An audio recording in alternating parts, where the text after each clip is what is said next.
Hi, everyone. Welcome to the Digital Supply Chain Podcast. My name is Tom Raftery, and with me on the show today, I have my special guest, Stephany. Stephany, welcome to the podcast. Would you like to introduce yourself? Yeah, thank you so much, Tom, for inviting me. So I'm Stephany Lapierre. I'm the founder and CEO at Tealbook. And so Tealbook is a AI company. We've been focusing on using the technology to collect information on every B2B company in the world. We create a digital universal supplier profile that continuously gets more robust, so more coverage across more information, more attributes to a company, and also improving the quality of that information over time. That's allowed us to ingest the vendor master of large enterprise, match it to the right entity, enrich it with more attributes, keep the data maintained and updated, and enable that data to be distributed across their systems, ultimately giving them better visibility, better data quality, better access so that they can power their tools, their processes, their people to drive much better and faster outcomes. Okay, interesting. Before we get into the why you're doing that, tell me, first of all, what kicked off this? What was the kind of Damascene moment that you decided to set up a supplier intelligence organization? It's a question that's being asked many times.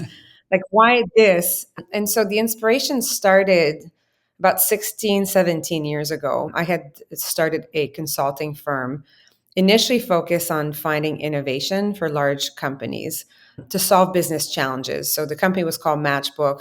The premise was if you had a business challenge and you want to find innovation, my firm would go and find suppliers, third party providers that had solved similar problems for other companies or came together to brainstorm and develop a solution that would drive innovation within the organization.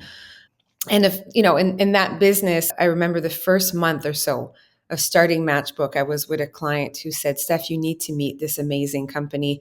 These guys spun off from another larger company. This is a startup. And I've hired them and they've drove a lot of value for a business. You need to have them in your roster. And she grabbed a 2-inch binder from under her desk, slapped it on her desk, and started flipping through business cards and pamphlets that were falling everywhere. She had this binder for 20 years that she had been, in the role. And, it took her about 10 minutes to find the business card that she was looking for. One, she couldn't remember the name of the company because it was a funny acronym, but she said, as soon as I see the card, I will remember. Right. And I remember it took a long time because I had a flight to catch. And I was like, Kim, just send me their contact information. She said, no, I'm going to find it. And once she found the card, she gave it to me and said, write their contact information because I don't want to lose it. And she took the card back and shoved it in the binder. And then the binder was put under her desk. That was like a little étincelle, we say it in French, like the first kind of light bulb where I left that client, which was Johnson and Johnson, so a big company.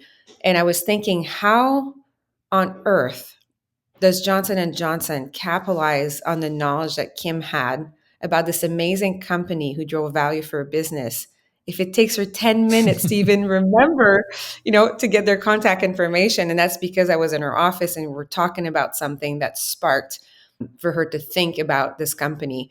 And at the same time, I knew that there was a big consolidation exercise that was happening with one of the large consulting firm, and they're trying to reduce their supply base by 50%. And so it's like, how can they reduce their supply base by 50% if they don't have the information about these small companies that may not be a lot of spend right now, but are actually driving value and are making an impact in the business? And it's sort of, for me, as I'm driving, I'm like, this makes no sense. Like, how can we have this information digitized in a way that can be shared, that can be accessed, that can be optimized? Because think about the number of suppliers. In this case, it was 150,000 suppliers globally. If you have no data, no information on what these suppliers do, how they're being leveraged by the organization, by what team, what value are they driving, how can you optimize this massive investment, not just in dollars going to these suppliers, but in the management of like sourcing those suppliers, going through diligence, negotiating, onboarding them, paying them? It made no sense to me to have such a big asset that could drive so much value if you knew more about it and you could optimize it properly. And it just, in the next 9 years, just continue to, be in the forefront of everything I did. It's like, this is not a software or people or process problem. This is a data problem. And I just couldn't understand or grasp why data was such a big challenge until I start peeling off sort of the layers to understand that it's not just a problem, it's a systemic problem across every single enterprise, across every single sector. And there's a lot of reasons why, but that became sort of a bit of maybe an obsession. And I think you do have to be obsessed with solving a big problem like this when you decide to launch a tech company. But that became a catalyst. So I waited 9 years before doing something about it because my consulting firm was very successful. I still own it. I don't operate it anymore, and I have 3 children. And so I knew that, building a tech company was going to require a lot of investment of my time, my energy. It also required capital, which I had never raised capital before. And so there was a lot of reasons why I shouldn't have not done it. And maybe I should have not done it, but I decided to take this on and then made a commitment from the beginning. And the commitment grew as, I put more effort into it and raised capital and became, employed people and start, winning customers. Then there's a huge responsibility of making that company a success. It's your 4th child. It's not a child. It could be seen this way, but it's not. It's a business. Yeah. And it's a very important distinction because it is emotional, but there's also a very rational side of the relationship with the company because you have to make good decisions and you can't let emotions drive those decisions. And I'm very different at home with my kids than I am, when I'm running my business. So I don't consider it 4th child, but it's definitely, in terms of investment of my time and energy, it equally or maybe more at times, right? It's taken a lot of over the last 8-9 years. And where did the name Tealbook come from? So it was the notion of this binder. So it was like your black book, your card book of businesses that's not digitized. So if you can make that digitized, transparent, shareable, something that you could optimize, something that connect to your systems and tools and your analytics. So it was sort of the notion of a Tealbook, like your book of really important relationship to the organization. Okay. And you alluded to something there, the difficulty of gathering all this data and then selling it on. I mean, it sounds like people who are potential clients are used to buying software solutions, and sure, you have a software solution, but you're not selling functionality per se. You're selling intelligence or data. Is that a distinction that is challenging? Yeah, that was probably the biggest challenge in building the company because, when you go shopping for a house, you look at the house and you like the door and you like the rooms and the floor and the kitchen. But if there's no foundation, if the house is built on, cracky or weak foundation, it's not going to sustain itself. And we have, and I say we because I do feel part of the procurement community, we have this notion that software is more tangible. Yeah. Right. If I have a workflow, if I'm logging into something, it drives change. And I need people to use it. And the more people are going to use it, the more change it's going to drive. And we've been conditioned to buy software for a really long time. And so in the early days of Tealbook, I call it a bit our split personality because we were trying to explain how we were creating this digital profile and the data itself would enable all these use cases, right? All these business outcome, but procurement couldn't understand that. And so we had to build an application with software as a way and focus on some use cases where we could demonstrate what we meant in a more tangible way, especially we're thinking, 5, 6, 7 years ago. Sure. And so in the use case were very well intentioned in the way that the first one was a search engine, because when we were starting to collect this data, which is all our data in these profiles, although we were grabbing, the name, the website, the location, the goods and services, the contact information, all these different attributes, we had no way of knowing if the data was good or bad yet. We were just, the first sort of projects were like, can we actually find a B2B company, using the web? Like we built on GCP, start leveraging some of the Google machine learning models initially. And could we extract the information in a way that was useful? And then could we extract it in a way that, we could expand the coverage, but we didn't know if it was good or bad. So it was very easy for a human to look at a profile and say, oh, I know Mike has been gone for 5 years, and then discount the whole thing, right? Sure. And if we couldn't expose sort of a trust score or level of confidence in our data, that was very difficult for procurement people to take it at face value. But what we had is enough context between companies. And so when we launched this platform, I think it was 2017, we had 600,000 digital profiles, and we had enough information to understand, well, what makes a supplier similar not to one another. And so we decided our first commercial use case was going to be a search engine with a discovery application to enable sourcing managers to find existing and alternative suppliers 90% faster than if they were doing it through Google or word of mouth. And if it was directionally correct, that was good enough, because instead of taking 2 or 3 weeks to get back to the business, even if they had to toggle with the search and the advanced search and the keywords, they would still get back to the business within 2 to 4 hours, right? So it was a huge, amount of time saved, but also from a credibility perspective and a value driver for the business was huge. And so that's what we launched with. That was 2017. And as we progress, our customers start asking for other use cases, and we start looking for what is the next use case we can solve for. And then it became very apparent that, the supplier diversity reporting task is incredibly manual. And so traditionally, you extract your data from your financial systems. Say you have 150,000 suppliers globally, then you got to figure out which of those are potentially small and diverse. Then you got to figure out who to contact. You got to contact those suppliers, encourage them to come and put a certificate if they're certified into a portal. You got to validate that the certificate is legit and not expired. And then you got to classify to the right classification and then match it to the right entity, often even for sustainability at the facility level, right? And so it became finding and attaching and enriching and refreshing certificate to the right entity was just such a manual task for the amount of I wouldn't say ROI, because there's a lot of ROI attached to it, but the benefit or the perceived benefit of the outcome versus the amount of work didn't sort of match in procurement's mind. And so we decided to tackle this. For us, it was a forcing factor to really start looking at small privately owned businesses. And if we could get richer, better data on these companies, that's where a lot of the change happened. That's where a lot of the innovation comes from. That's where a lot of the risk also is introduced. And there's not a lot of good data on small privately owned businesses. And so it was a really good use case for us for many reasons. And then we developed a supplier diversity solution with the reporting, with tier 2, with self-certification embedded into it. So we definitely took a software. We've always been a data platform, but we've taken sort of a software approach to be able to commercialize and sell and gain revenue and get customers on board. And that's been a big shift for us in the past year. And as we're launching this new platform in a few months, is that this new platform, we've really doubled down on the quantity and the quality and the transparency of our data.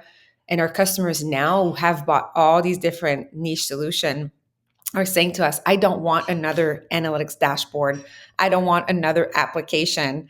I want better data and I want more of it. And I want it to be easily distributed through my system. And so we've made a very hard commitment to not continue to build structured application to deliver on different use cases. There's hundreds and now maybe thousands of new technology that are out and, to service these use cases. But what we found, there's a huge unserved sort of unmet gap in data quality and the quantity of data that's available to procurement organization, not just within procurement, but to the digital enterprise.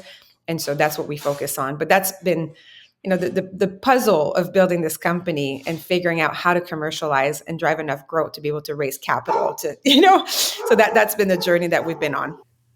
So one of the challenges of this, obviously, Stephany, has to be the data quality.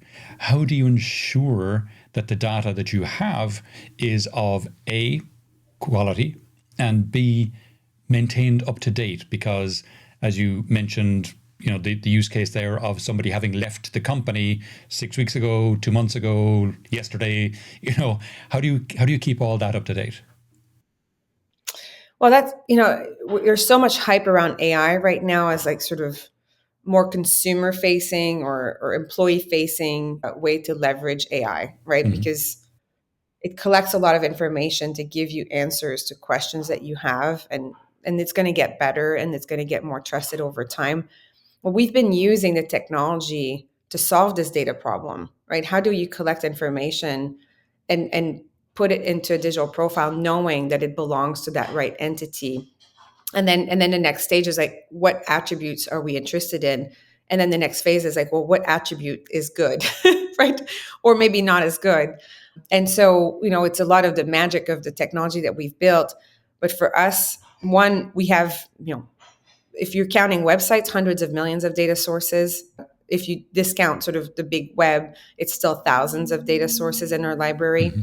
And what we've done is we've attributed a trust score to every source of data that we collect. And that weights into some of the calculation.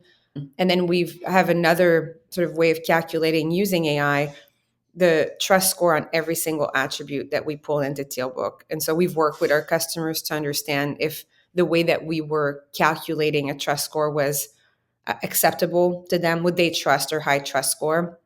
And so, and we're still going to be something that we're going to continue to iterate. But what it's done is it's enabled us to show transparently what we have a lot of confidence in an attribute versus other attributes that we're always going to introduce new attributes that we may only have one data source that we're unsure of. It doesn't mean it's wrong. It Sure. could still be right. It just means that we don't have enough signal, enough validation on the data to know that it's trusted. And that doesn't exist. That sets a new gold standard in our industry on data quality, because if you buy data from any other sources, that it's done in Bradstreet or Moody's or whoever, there's no way of knowing what data is good or bad. And so you have to, when you audit the data, you have to verify the entire file. You got to audit everything. As with Tealbook, you're going to be able to choose either based on spend or the relationship or the size of the company or the trust score or the type of attribute. Where do you want to spend your time?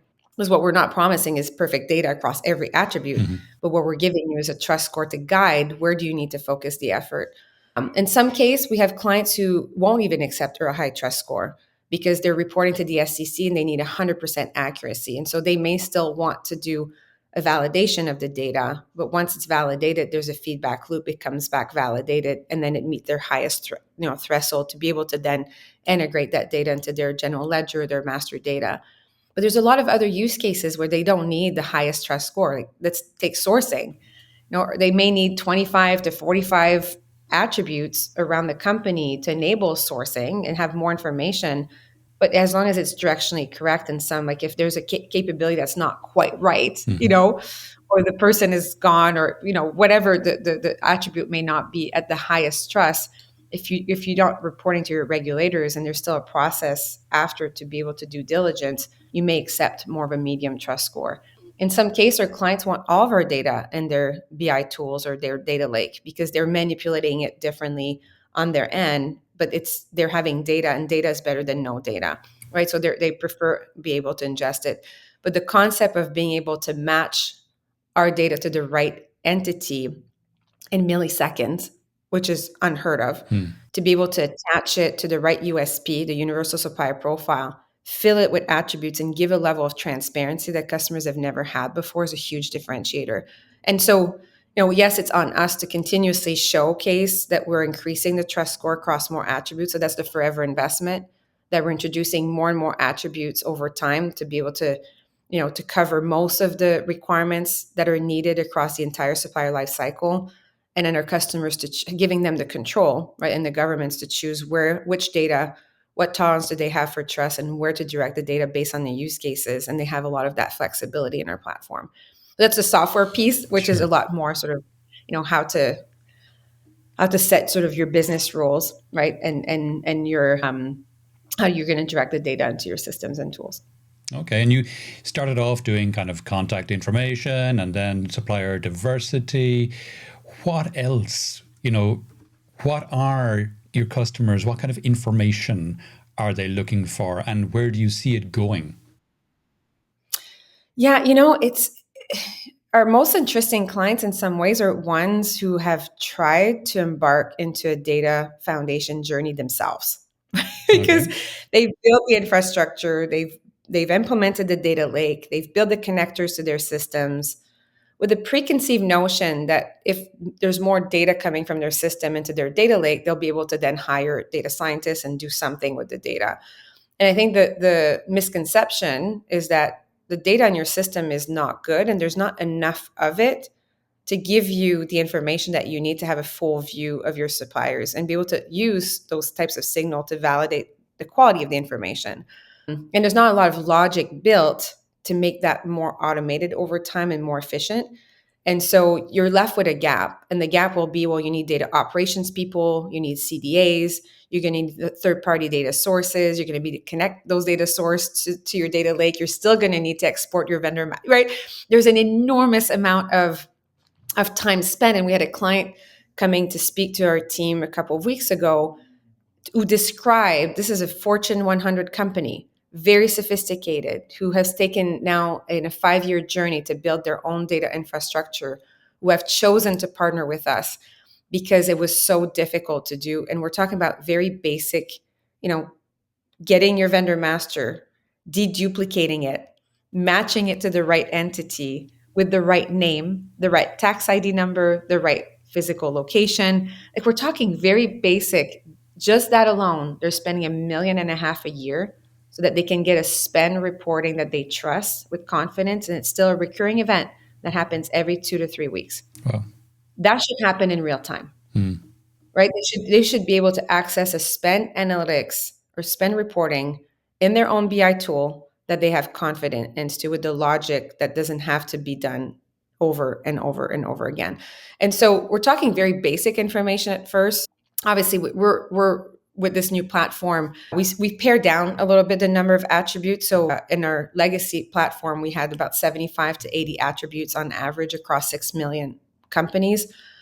We're starting a little bit slower with the new platform because we're building the logic to then be able to fill the lake faster and expand much quicker. So we're launching with 46 attributes, and there are 46 attributes that you need across your life cycle at baseline. And then we've added, because we're really good with certificates, that it's diversity certificates. We're introducing ISO, quality, safety, sustainability certificates as well. And then we go into more complex over time, that it's, financial data. Risk is a beast. And so we have elements of risk, but that's an investment that we're going to continue making. We're talking about also some really proprietary information that over time we're going to be able to expose, like benchmark trends of risk based on spend being lost across suppliers, across different markets, to suppliers that are startup that are gaining spend across different markets that may be highlighted as a small startup company that's bringing innovation that you should be aware of. There's a lot of proprietary data that we can release over time, but our mission is how much data can we release as fast as possible with the highest quality. And our customers, who have been tremendous partners, are weighing in quite heavily in how we prioritize a roadmap, and every attribute's a project, sure. Right? Is it, are we building the attribute by deduction? Are we finding a data source? Our customers have data source as well, and we want them to contribute to our data roadmap by, ideally in the future, self-service. If someone is crawling some data source because they need this attribute in some, of their reporting, and they have to do this today with a crawler, they have to import into an Excel, they have to manipulate it. They will be able to just add the data source through a pipeline, do an automatic refresh. It's going to add to their USP, and it's going to contribute to expanding the quality of our data and the quantity of data that we have. So, we have a pretty robust data strategy. For us, our product is, how can we make these digital profile, increasingly better, and introduce logic that makes it easier for customers to, match it to their own taxonomy, to their own entities, how they want to structure the data, how do they want to see the data, where do they want to see the data to consume it. And so hopefully that answers your question. Well, yeah. I'm thinking as well, though, there's a lot of new legislation coming up. There's the German Due Diligence Act, and there's a similar one that's passed in Canada recently, looking to make sure there's no forced labor in your workforce. There's a new EU deforestation law, which is coming into effect next year. There's a lot of legislation around climate and climate reporting, for example. Some of it's already rolled out in some geos, some more is coming down the line. Is this something that your customers are looking for as well? Oh, 100%. I mean, it's nonstop. If you operate globally, it's very, very challenging to keep track of all the different legislation and access the data that you need to be able to report and be compliant, right? And so, that's a perfect use of AI, and understand in automating, those rules, those requirements, those data attributes that you need to collect, to refresh, to report, versus having to buy software to solve for each of those legislation. Yeah, yeah. You're going to end up with 300 different niche solutions that are going to address different component of it. Meanwhile, everything leads back to a company. So if the information about that company can be collected and automated and accelerated, everything else sort of becomes more possible. You may still need some workflow because we're not collecting data that suppliers have to produce, at least not today. And so you may still need, you'll need an onboarding tool. You may need this other tool that is collecting information that can only be available if suppliers are providing it, for example. But all the rest, the 75 to 80% of the information that can be automated, should be pre-populated and should be consistent with all your other systems. And it should come back to a centralized place where it gets leveraged and optimized and democratized across all the different functions of the organization. And a big use case for our clients is also on the sell side. What information do they have about who, the company does business with, that they can leverage for building pipeline, for understanding spend to negotiate, but also to understand the impact of their supply chain to make themselves more competitive in an RFP? And where do they get this data today? It's very challenging Mm. to access. You don't know where to go. It's not easily published. It's not easily accessible. It's not per supplier. It's not in a place that can be just integrated into your CRM systems. And so there's a strong use case to sort of have that full view for both sides and connecting revenue to spend in a much more intuitive way. Okay. Do you have any big kind of customer success stories you can share to kind of explain to people listening, what practical benefits can come from this? I mean, yes. So we have a lot of use cases on the legacy solution because our customers at baseline have been able to get their diverse spend. If customers without a solution like Tealbook would do this on their own, we've heard it takes a year and a half. We have customers who, even just to get their baseline to start building spend reporting that will enable them to move faster, we're talking about 2 to 3 year projects. We have customers who bought BI tools or SLP from Ariba that's been sitting around. They spent $500,000 on a module that's sitting around because it can't be implemented until they have data. And so there's a lot of reasons. There's a lot of catalysts for why they need access to better information. We have, there's a story of Jeff Wright at NASDAQ that talks about, and he's talked this publicly on stage and it's recorded, so I can quote him, but his CEO came to him 5 years ago and asked for a spend with a specific company that they do business with. And the procurement team couldn't produce the information on time for the CEOs to meet. I was like, this is completely unacceptable at this time. And, in the journey of our organization, that we can't. And that's because they had 36 instances of the company in different systems. They couldn't easily reconcile the data. So there's always a catalyst of something that our customers are trying to achieve. And then our more progressive, I'd say, clients who are 5 companies who we've partnered with on this new platform, and that's Goldman Sachs, NASDAQ, Freddie Mac, Albemarle, and Standard & Poor's, have invested money. They've invested time with our product and engineering team because they fundamentally believe that having a data foundation is a true key to digitizing the procurement function and achieve digital procurement success. And so we've been really, really fortunate to have worked with those companies. And in each of their case, the use case is a bit different. And so in an example, like a NASDAQ, they've built a data lake. And so they want more data in their data lake, and they want to be able to automate all the work that we've talked about of like matching, the right suppliers to the right entity just to produce a spend reporting. And so reduce the cost, optimize their processes, make data easily accessible and trusted. We have clients who are moving from, one ERP to another ERP. And so they want to be able to build a data foundation, not dependent on the ERP because the data gets stale in an ERP. They really want the data to be dynamic, to have more trust, and then expedite the time to value of the ERP and keep the data refreshed. They also have bought BI tools that they want to continue to optimize. And so they also want a feed into their BI tools. And a lot of our clients are kind of looking at how do we centralize all of the data into our Tableau or Power BI versus having all these different niche solutions with different analytics, right? And so, I mean, there's a lot of stories, and we're really looking forward to make the future platform more tangible from a full data foundation, because a lot of the use case we have are very specific to, attaining 100% more diverse spend over, in a matter of even sometimes weeks to the first year, to be able to drive, what value does it add? Or is it for funding reasons? Is it for, hitting a certain target that they've made a commitment to their shareholders, and right? So hopefully that helps. But Sure. data has so many use cases attached to it. It's almost hard, right? Each of our customer need to understand what would having quality data at scale would enable them to achieve, and what are the priorities. And then our team will work with, that customer to really define what's the business case, what's the ROI, what's the path to getting the data into that right systems or tool to enable that outcome to be achieved, and then measure it. Okay. And where do you see all this headed? Because we've had a lot of changes in the last couple of years in your customers' requirements for data. The kind of things we mentioned, the climate, deforestation, supplier diversity, all these kind of new things that have bubbled up in the last 4, 5, 10 years. What's going to happen in the next 4, 5, 10 years?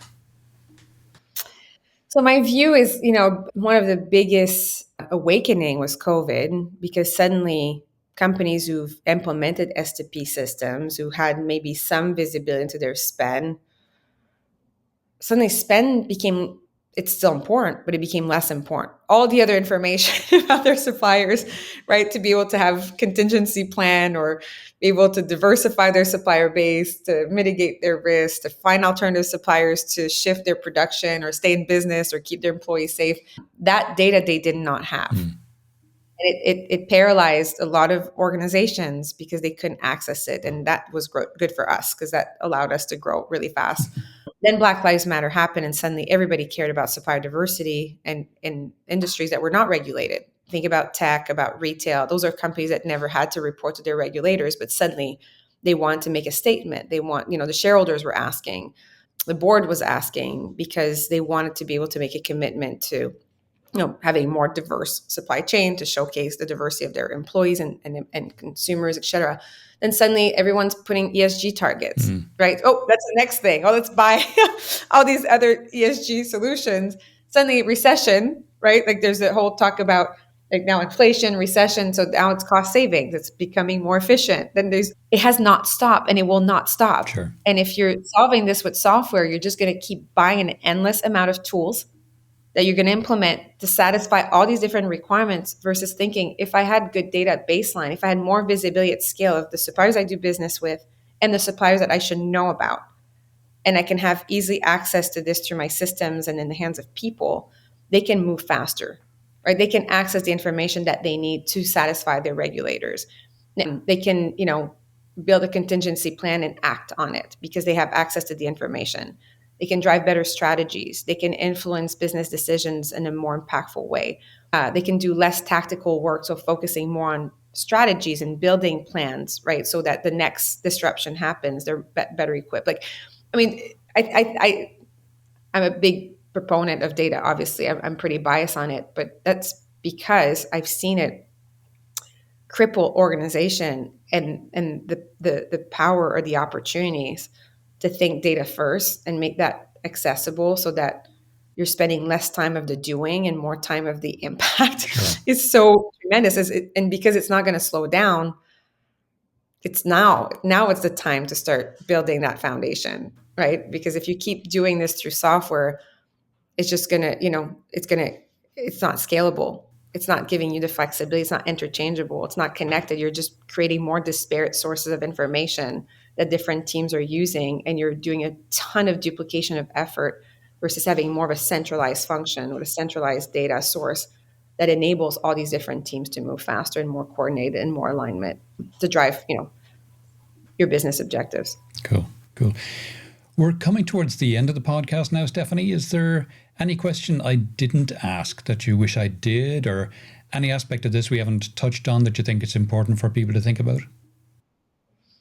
And maybe like where to start, right? This is, I'm painting a pretty amazing picture, right? Of like, oh, that would be, to have access to and what I would say is that it's possible because of the technology today. It was not possible even 5 years ago was hard. Like we were building the data set 5 years ago there's a lot of challenge, and how we're building it now is very different than 5 years ago because of the technology that's available and the amount of data that we can access. 10 years ago, that was not possible, right? The technology to enable it. We are moving towards a world that will be more interoperable. We don't have that yet. So companies have to figure out how to connect the dots between systems or connect systems to each other, which is very expensive. So data is a really good way of thinking about connecting different solutions, different data set together. Anyway, I think, where to start, I do believe it's just a matter of turning the light on to your vendor master. So just start by, if you're enriching your vendor master, it will highlight some really nice low-hanging fruits for any organization, especially savings is sort of the permission to do business. Examples where you have 36 instances of a contract with the same supplier with different MSAs, and you may not be able to see it today because you're highly decentralized. There's some really good gems and gifts when you can see your vendor master with the light turned on and accessible. That's a first step. And then defining, where do I have gaps? Is it a tool that I've bought that I can't maximize as well? Or is there a driver in my organization that makes that we need better data quality? It could be spend, it could be ESG, it could be diversity. There's a lot of other reasons why you may access, good quality information, but it's that first win. You don't have to take it all in. You don't have to integrate into all your systems. A really nice path right now for our clients is to integrate into a BI tool or data lake, right? It's easier, it's faster. Best practice right now, we're seeing a lot of our customers implementing data lakes and feeding, because it's not just supplier data. You're going to have a lot of other data assets that you're going to want to feed into a data lake. And then instead of looking at buying multiple analytics tools, leverage your enterprise license with Tableau or Power BI. Certainly, there's on the revenue side, they will have license. Sure. So if you're in supply chain and procurement and you don't have, the tools yet, see what you have internally and be able to leverage that. And if the more you centralize these things, you're thinking about ChatGPT and all this really cool tech.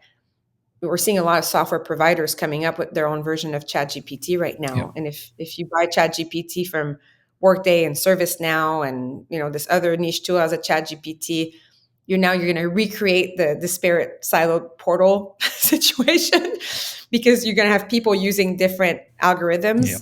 Versus, leverage the one on Power BI or Azure or whatever cloud technology you're using or Power BI tools, because then you get to centralize and those models are just going to get smarter, right? So again, less software. Don't get so caught up in the hype of like all the new things that are coming out and the new niche solution. They are really cool technology. If you're thinking data first, you're not going to be stuck with whatever solution you buy. It's going to be more interchangeable. It's going to be easier to implement. Anyway, but start somewhere where you can show value. I think that first win creates energy. People can see a path that's more tangible. They can see business outcome that are driven, that would be very difficult to achieve, with humans or in traditional ways. And that just, gets people behind you. And you need in any change management, you need to create that kind of energy. Sure, of course. Stephany, if people would like to know more about yourself or any of the things we discussed on the podcast today, where would you have me direct them? Yeah, I mean, we produce a lot of content, so please follow tealbook.com. You can register on tealbook.com to get access to our news and our resource center. We're also very active on LinkedIn, and I'm personally active on LinkedIn, so Stephany with a Y. So if you want to hear, and I usually apologize for people following me on LinkedIn because I do write a lot about technology, data, supply chain, procurement, etc. I do have strong views, but I also have created a lot of conversations on LinkedIn. So if you want to be part of the conversation, if you want to learn, if you want to hear best practices from our customers, if you want to hear from our customers, we're quite vocal. I encourage you to follow us. Fantastic. And reach out directly. I'm always happy to have a good conversation. Sure. Great. Fantastic. Stephany, that's been really interesting. Thanks a million for coming on the podcast today. Yeah, thanks for having me, Tom.